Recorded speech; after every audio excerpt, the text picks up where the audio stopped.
अस्सलाम वालेकुम viewers, Ashraf Suhel YouTube channel में खुश आमदीद। आज हम आपके साथ गुफ्तगू करने जा रहे हैं इंडियन इलेक्शंस के ऊपर, जो कि 19 अप्रैल से शुरू होने जा रहे हैं। ये जो इलेक्शन है इंडिया के, ये बहुत दिलचस्प सूरत हाल है और आप जैसे जैसे सुनते जाएंगे आपको अंदाज़ा होगा कि ये कितना इंटरेस्टिंग गेम है जो कि इंडिया में भी खेला जाएगा इलेक्शन की शक्ल में। कि 19 अप्रैल को इलेक्शन ये शुरू होंगे और ये इलेक्शन 1 जून तक जारी रहे। तकरीबन आप कह सकते हैं 1.5 महीने पर मुहित इलेक्शन का प्रोसेस है। इसका मतलब ये नहीं है कि रोज़ाना ही इलेक्शन हो रहे हैं, रोज़ाना ही वोट पड़ रहे हैं, रोज़ाना पोलिंग हो रही है। इसका मतलब ये है कि 19 से लेकर 1 जून तक मुख्तलिफ दिनों में, जैसे 19 तारीख है, शायद इसके बाद 23 है, फिर 25 है, फिर 27 है, फिर 1 जून है। ये मुख्तलिफ डेट्स में 5 दिन हैं जिन दिनों में इलेक्शन होंगे इंडिया के मुख्तलिफ इलाकों में। और इन इलेक्शन में इंडिया की जो आबादी है, अगर आपको मैं बताता चलूँ इस वक्त, तो इंडिया की आबादी है 140 करोड़ और 140 करोड़ लोगों में से 90 करोड़ 69 लाख 69 लाख लोग जो हैं वो वोट डालेंगे, जो इंडिया में 18 साल की उम्र के हैं और वोटिंग लिस्ट में रजिस्टर्ड हैं। ये वोट पड़ेंगे इंडिया में इलेक्शन के इस प्रोसेस के दौरान। ये जो वोट है और ये जो इलेक्शन हो रहा है, एक तरफ बीजेपी है और बीजेपी ने जिस तरह से सोशल मीडिया को ग्रैब किया और इस्तेमाल किया, और जिस तरह से अपने मेन स्ट्रीम मीडिया को अपने पॉलिटिकल कैंपेन के लिए इस्तेमाल किया, और जिस तरीके से उन्होंने कॉमन मैन के लेवल के ऊपर आकर प्रोपेगेंडा किया, उससे दिखाई ये दे रहा है कि ये इलेक्शन जो है वो बीजेपी जो है वो जीत जाएगी। बीजेपी के मुकाबले में कोई आप कह सकते हैं कि 2 दर्जन के करीब जमातें हैं इंडिया की पॉलिटिकल पार्टीज हैं, इंक्लूडिंग कांग्रेस और आम आदमी पार्टी। वो एक इत्तेहाद की शक्ल में बीजेपी के सामने मौजूद हैं और उनका ये स्लोगन है कि अगर बीजेपी को ना रोका गया तो ये इंडिया को सेकुलरिज्म से निकाल कर एक इंतहा पसंद रियासत बनाने की तरफ ले जाएगी, और इसमें कोई शक भी नहीं होना चाहिए। इसके लिए वो कैंपेन कर रहे हैं और इन जमातों ने जो अपना अलायंस बनाया है, उस अलायंस का जो एक उन्होंने एब्रीवेशन बनाया है, उसका नाम इंडिया है, INDIA, इंडिया। तो ये जो इंडिया नाम का अपोजिशन अलायंस है, ये बीजेपी का मुकाबला कर रहा है।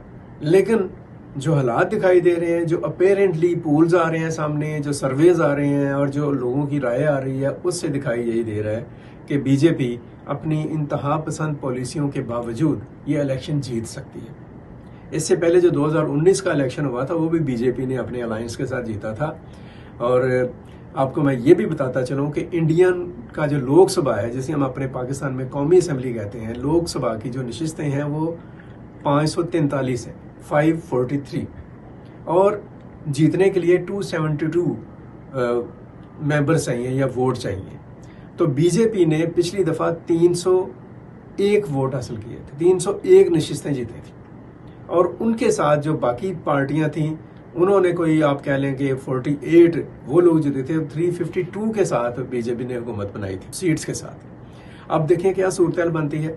लेकिन सिचुएशन ये है, हकायक ये है कि इंडिया में जो इतदाल पसंद लोग हैं, जो इंडिया की अकलियतें हैं, जो इंडिया के लोअर पोर्शन के लोग हैं, निचले तबकात के जो लोग हैं, और इंडिया में जो अमन पसंद हल्के हैं, उनमें से कोई भी मोदी सरकार के साथ नहीं खड़ा। लेकिन बदकिस्मती ये है कि मोदी हुकूमत को इनमें से किसी की भी कोई परवाह नहीं है।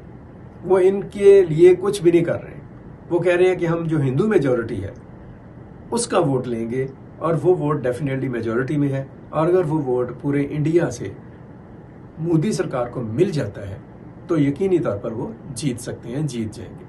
अब इन्हीं इलेक्शंस के हवाले से मैं जाते हुए आपको यही बात बता दूं कि 1 जून को इलेक्शन कंक्लूड होंगे और इलेक्शन रिजल्ट्स का ऐलान 4 जून को होगा।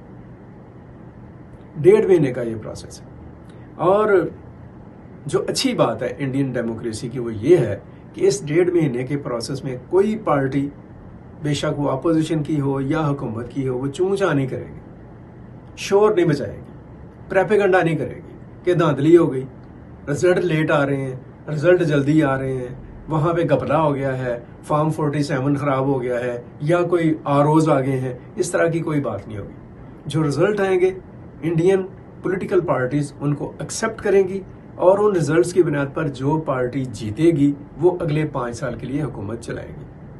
हमारी ये ख्वाहिश है कि पाकिस्तान भी, बेशक दुश्मन की ये अच्छी बात है, इसको पाकिस्तान के सियासतदान और पाकिस्तान की सियासी जमातें इख्तियार करें।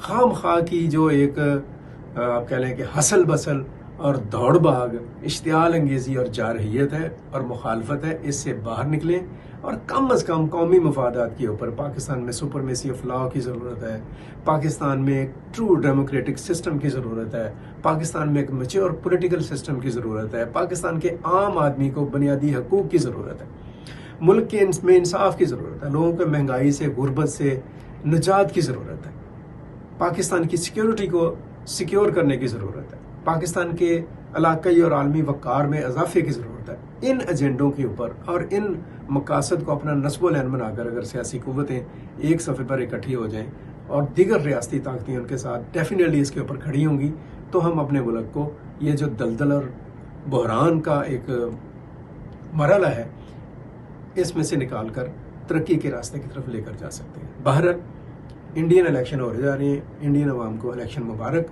और इंडियन अवाम को मैं ये ज़रूर कहूँगा कि इन इलेक्शंस को जमहूरियत के लिए वोट दें। इंडिया में इंतहा पसंदी, शिद्दत पसंदी और जारहियत की जो एक खौफनाक लहर पैदा हो रही है बरसर इक़्तिदार पार्टी की तरफ से, उसको रोकने की कोशिश की जाए। अब तक लिए इतना है। इस हवाले से मज़ीद तफसीलात से आपको आगाह करेंगे। अपना बहुत सारा ख्याल रखें, अपने गिरदनवा का ख्याल रखें, हमेशा पाकिस्तान के लिए सोचें और पाकिस्तान के लिए कुछ अच्छा पॉजिटिव करने की कोशिश करते रहें।